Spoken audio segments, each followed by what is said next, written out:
ঠিক যেমন একদিন ডায়েট করলে ওজন কমে যায় না, তেমনি ভাবে একদিন বেশি খেয়ে ফেলার ফলেও কিন্তু ওজন বেড়ে যায় না। Living a proper healthy life is a choice. আমার বাসায় প্রতিদিন ভাত তরকারি রান্না হয় বলেই যে আমার প্রতি বেলাতেই ভাত তরকারি খেতে হবে, নিজের জন্য আলাদা করে একটু স্যালাড করে খেতে পারবো না, বাইরে বের হয়ে হাঁটা বা জগিং করার ফ্যাসিলিটিস নেই বলেই যে আমি বাসায় আমার রোজকার 10,000 স্টেপ পূরণ করতে পারবো না, অথবা জিমে যাওয়ার ব্যবস্থা নেই বলে যে আমি বাসায় ফ্রি হ্যান্ড এক্সারসাইজ করতে পারবো না, এমন কি কোনো কথা আছে? আমাদের মেয়েদের যখন লেট 20s বা আর্লি 30s শুরু হয় তখন থেকে কিন্তু আমাদের নিজেদের একটু এক্সট্রা কেয়ার নেওয়া উচিত। রোজগার করা ছোট ছোট কিছু কাজ কিন্তু আমাদের লাইফটাকে একেবারে চেঞ্জ করে দিতে পারে। এই কাজগুলো আমাদের ফিট, হেলদি এবং প্রোডাক্টিভ থাকতে সাহায্য করে। হ্যালো আপুরা, আমি প্রজ্ঞা, আর আমার কন্টেন্টের মেইন মোটিভই হলো প্রত্যেকটা মেয়েকে তার জীবনের বেস্ট ভার্সনে যেতে সাহায্য করা। আমি আমার ভিডিওর মাধ্যমে home management, time management, healthy lifestyle, mental health plus skin care এবং সেলফ ইমপ্রুভমেন্ট নিয়ে কথা বলি, যাতে করে আমার ভিডিও দেখছে এরকম প্রত্যেকটা আপুকে আমি ইন্সপায়ার করতে পারি। ভিডিওর শুরুতে জানিয়ে কথা বলছিলাম, আচ্ছা আমরা যদি ওয়েট লস করতে যাই তখন কিন্তু 2-4 দিনের ডায়েটে তেমন কোনো পার্থক্য আসে না। আমাদের মোটামুটি একটা লম্বা সময় ধরে ডায়েট করতে হয়, তখন যে আমাদের ওয়েট লস হয়। তো ঠিক সেমভাবে আমাদের ওয়েট গেইনটাও কিন্তু 2-4 দিনে হয় না। আমাদের রোজকার লাইফে করে এরকম কিছু কিছু ভুল আছে যেগুলো ধীরে ধীরে আমাদের ওয়েটটা এত বেশি গেইন করে ফেলে, পরে যেটা মেনটেন করতে অনেক বেশি কষ্ট হয়। সেই ভুলগুলোর মধ্যে সবচেয়ে বড় ভুল যেটা আমরা করে থাকি সেটা হলো রোজকার বেসিসে চা বা কফি খাওয়া। এই যে আমরা প্রতিদিন দুধ চিনি দিয়ে চা খাচ্ছি, কফি খাচ্ছি, মনে হচ্ছে অল্প একটুই তো খাচ্ছি। আপনারা কি জানেন প্রতিদিন যদি 1 কাপ করেও দুধ চিনি দিয়ে চা কফি খান তাহলে মাস শেষে আপনার 2,550 থেকে 3,130 ক্যালোরি পর্যন্ত অ্যাড হয়। ব্যাপারটা বুঝতে পারছেন? শুধুমাত্র 1 কাপ চা বা কফি ধীরে ধীরে আপনার ওজন বাড়িয়ে ফেলার জন্য যথেষ্ট। আর তার সাথে যদি আমরা 2 পিস বিস্কিট অ্যাড করি তাহলে 1 প্লেট ভরপেট খাবার খেলে আপনার শরীরে যতটুকু ফ্যাট হবে সেই সম পরিমাণের ফ্যাট আপনার চা বিস্কিট থেকে আসবে। আমি যখন আমার ফেসবুক পেজের ভিডিওতে কফি বানাই তখন অনেকেই একই কথা বলো, আপু কি কফি বানাচ্ছ, না দুধ না চিনি। এবার তো বুঝলে কেন আমি দুধ চিনি ছাড়া ব্ল্যাক কফি খাই। তোমাদের যদি চা কফির অভ্যেস হয়ে থাকে তাহলে কফির জায়গায় ব্ল্যাক কফি নিতে পারো, চায়ের জায়গায় গ্রিন টি।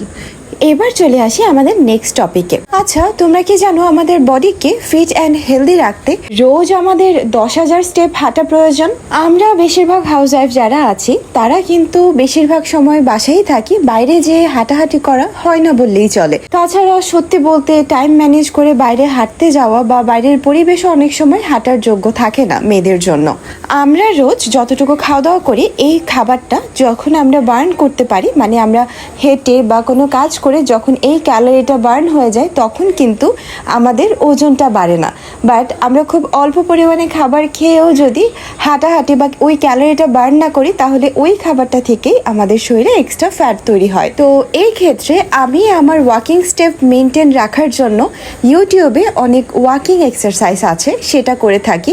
ইউটিউবে সার্চ দেবেন যে 10,000 স্টেপ ওয়াকিং এক্সারসাইজ, এটা লিখে দেখবেন অনেকগুলো ভিডিও চলে আসবে আপনাদের সামনে। বেশি সময় লাগে না, বড় জোর আধা ঘন্টা লাগে।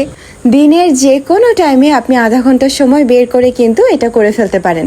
এতে করে আপনার শরীর যেরকম ফিট অ্যান্ড স্ট্রং থাকবে, ঠিক তেমনি আপনার যে লেজিনেস আছে, আপনার অলসতা আছে, সেগুলোও কেটে আপনি খুব প্রোডাক্টিভ থাকা শুরু করবেন। আরেকটা সিক্রেট জিনিস জানেন, এক্সারসাইজ কিন্তু অ্যাকচুয়ালি আমাদের স্কিনকে গ্লো করতে সাহায্য করে। আমি শিওর এটা কিন্তু অনেকেই জানতো না।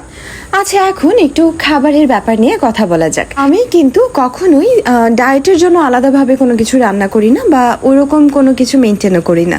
আমি প্রতিদিন একটা জিনিসই মেনটেন করি, আমার প্লেটে আমি যখন ভাত নিব তখন অবশ্যই ভাতের পরিমাণটা হবে সবচেয়ে কম, আর সবজি বা অন্য যেসব তরকারি আমি রান্না করেছি সেটা মাছ মাংস হতে পারে, সবজি হতে পারে, যেটাই হোক না কেন, শুধুমাত্র গরুর মাংসটা ছাড়া। গরুর মাংসটাও আমি অল্প পরিমাণে খাই, বাট এছাড়া যাই আছে ওগুলোর পরিমাণ থাকবে বেশি, ভাতের পরিমাণ কম, তরকারির পরিমাণ বেশি, জাস্ট এতটুকু। ট্রাস্ট মি, আমি শুধুমাত্র এতটুকু মেনটেন করেই খুব ভালো ফলাফল পাই। আরেকটা জিনিস, আমরা অনেকেই মনে করি যে ভাতের বদলে সাদা রুটি খেলে আমাদের ওজন কমে বা ডায়েটে হেল্প করবে, বাট এটা কিন্তু একেবারেই ভুল।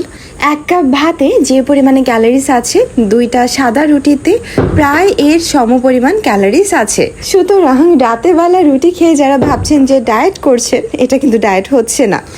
আচ্ছা, এই যে এতক্ষণ ধরে কথাগুলো বললাম, কেন বললাম?